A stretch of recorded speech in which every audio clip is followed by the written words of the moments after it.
بسم اللہ الرحمن الرحیم۔ السلام علیکم، welcome to my new video. قوم سمود کا انجام، حضرت صالح کا واقعہ قرآن و حدیث کی روشنی میں۔ مدائن صالح کے کھنڈرات کی اصل کہانی۔ سعودی عرب کے صحرا میں کھڑے یہ پتھر کے گھر 3000 سال پرانے ہیں۔ ان کے بنانے والے اتنے طاقتور تھے کہ پہاڑ کو تراش کر محل بنا دیتے تھے، لیکن آج گھر کھڑے ہیں، بنانے والے مٹی میں ہیں۔ یہ ہے قوم سمود کی کہانی۔ وہ قوم جس نے اللہ کی کھلی نشانی کو جھٹلایا اور ایک چیخ میں مٹا دی گئی۔ آخر ہوا کیا تھا؟ آئیے جانتے ہیں قرآن و حدیث کی روشنی میں۔ حضرت صالح علیہ السلام اور قوم سمود کا مکمل واقعہ۔ یہ لوگ وادی القریٰ یعنی حجر میں رہتے تھے، آج اسے مدائن صالح کہتے ہیں۔ یہ مدینہ اور شام کے درمیان تجارتی راستے پر تھا۔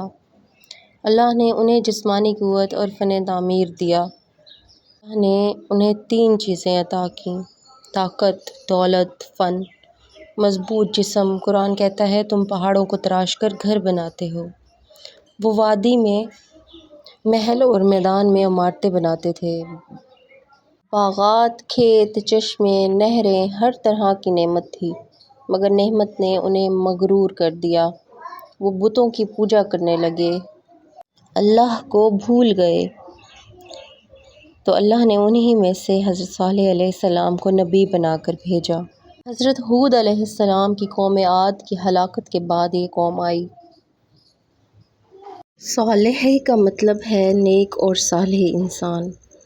حضرت صالح علیہ السلام خود بھی ان کے خاندان میں سے تھے اور قوم کے سردار تھے، اس لیے لوگ کہتے تھے اے صالح تم تو ہم میں امید تھے۔ حضرت صالح علیہ السلام نے دین حق کی دعوت کے لیے 3 نکتے رکھے۔ نمبر 1، اے قوم اللہ کی عبادت کرو، اس کے سوا تمہارا کوئی معبود نہیں۔ نمبر 2، زمین میں فساد نہ پھیلاؤ، اصلاح کرو۔ نمبر 3، اللہ کی نعمتیں یاد کرو، اس نے تمہیں نوح علیہ السلام کی قوم کے بعد جانشین بنایا۔ قوم کے سرداروں نے حضرت صالح علیہ السلام کی تعلیمات توحید کو ماننے سے انکار کر دیا اور کہا کہ تم تو ہم میں عقل مند تھے، کیا اب ہمیں ان بتوں کی عبادت سے روکتے ہو؟ امیر لوگ تکبر میں آ گئے اور غریب ایمان والوں کو دھمکیاں دینے لگے۔ امیر سرداروں نے کہا کہ اے صالح ہم تمہاری بات نہیں مانیں گے۔ پھر انہوں نے معجزہ مانگا۔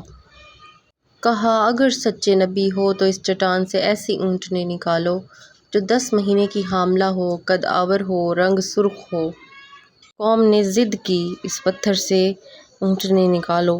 صالح علیہ السلام نے دعا کی، زمین لرزتی ہے، چٹان پھٹتی ہے اور اللہ کے حکم سے ایک عظیم اونٹنی نکل آتی ہے۔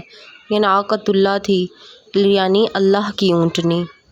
شرط لگ گئی، ایک دن اونٹنی پانی پیے گی، اگلے دن تم سب پیو گے، اسے تکلیف نہ دینا ورنہ دردناک عذاب آ جائے گا۔ اسے زمین میں چرنے دو، برائی سے ہاتھ نہ لگانا ورنہ قریب کا عذاب پکڑ لے گا۔ پانی کی تقسیم کچھ اس طرح ہوئی کہ ایک دن اونٹنی پانی پیتی اور اگلے دن پوری قوم پانی پیتی۔ جس دن اونٹنی پانی پیتی تو وہ دودھ دیتی اور وہ دودھ پوری قوم کے لیے کافی ہو جاتا، اور اس سے اگلے دن پورا گاؤں پانی سے سیراب ہوتا تھا۔ قوم کے 9 سردار تھے جو شہر میں فساد پھیلاتے تھے۔ قرآن کہتا ہے فساد پھیلاتے تھے، شہر میں اصلاح نہیں کرتے تھے۔ ان کا لیڈر تھا قدار بن سالف، یہ بدنام عورت کا بیٹا تھا۔ انہوں نے پلان بنایا، پہلے اونٹنی کو مار دو، پھر حضرت صالح علیہ السلام اور ان کے گھر والوں کو رات کے وقت قتل کر دو۔ اگلے دن اونٹنی جب پانی پی کر واپس جا رہی تھی، قدار نے پیچھے سے وار کیا اور اپنی تلوار کی مدد سے اس کی کونچیں کاٹ دیں۔ اونٹنی 3 بار چیخی اور مر گئی۔ پوری قوم نے اس دن جشن منایا، اس قتل پر خوشی منائی۔ حضرت صالح علیہ السلام کو جب اس بات کا علم ہوا تو وہ آئے، انہوں نے آ کر کہا اب 3 دن اپنے گھروں میں مزے سے رہو، یہ وعدہ سچا ہے، اس کے بعد تم پر عذاب آئے گا۔ یہ 3 دن کی مہلت تھی۔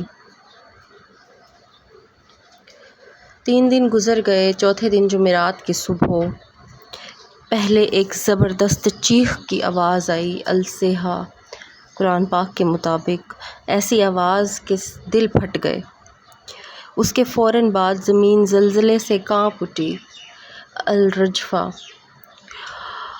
لمحوں میں وہی لوگ جو پہاڑ تراشتے تھے اپنے ہی محلوں میں اوندھے پڑے تھے۔ قرآن کہتا ہے وہ اپنے گھروں میں اوندھے پڑے رہ گئے جیسے کبھی تھے ہی نہیں۔ محل، طاقت، دولت سب ختم۔ حضرت صالح علیہ السلام اور ایمان والے اللہ کے حکم سے بچ گئے۔ صالح علیہ السلام نے مڑ کر کہا، اے قوم، میں نے اللہ کا پیغام پہنچا دیا تھا مگر تم نصیحت قبول کرنے والے نہ تھے،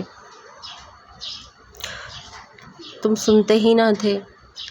نبی کریم صلی اللہ علیہ وسلم جب غزوہ تبوک جاتے ہوئے حجر سے گزرے تو صحابہ کرام کو فرمایا،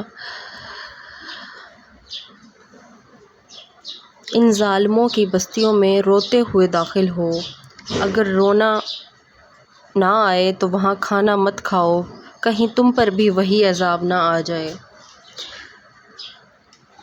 صحیح بخاری کی یہ حدیث ہے۔ وہاں کے کنویں کا پانی مت پیو، صرف اس کنویں کا پانی لو جس سے اللہ کی اونٹنی نے پانی پیا تھا۔ تو سامعین، قوم سمود کا یہ انجام ہمیں سکھاتا ہے کہ اللہ کی نافرمانی اور تکبر ہمیشہ تباہی کی طرف لے جاتا ہے۔ اگر آپ کو اس سبق کے آموز واقعے سے کچھ سیکھنے کو ملا ہو تو ویڈیو کو لائک اور اپنے دوستوں کے ساتھ شیئر ضرور کریں۔ ایسے ہی مزید اسلامی اور تاریخی واقعات کے لیے ہمارے چینل کو سبسکرائب کرنا مت بھولیے گا۔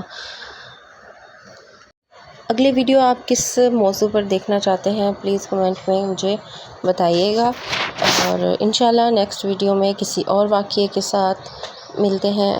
تب تک کے لیے مجھے دیں اجازت۔ اللہ حافظ۔ اسٹے کنیکٹڈ، اسٹے بلیسڈ، جزاکم اللہ خیر۔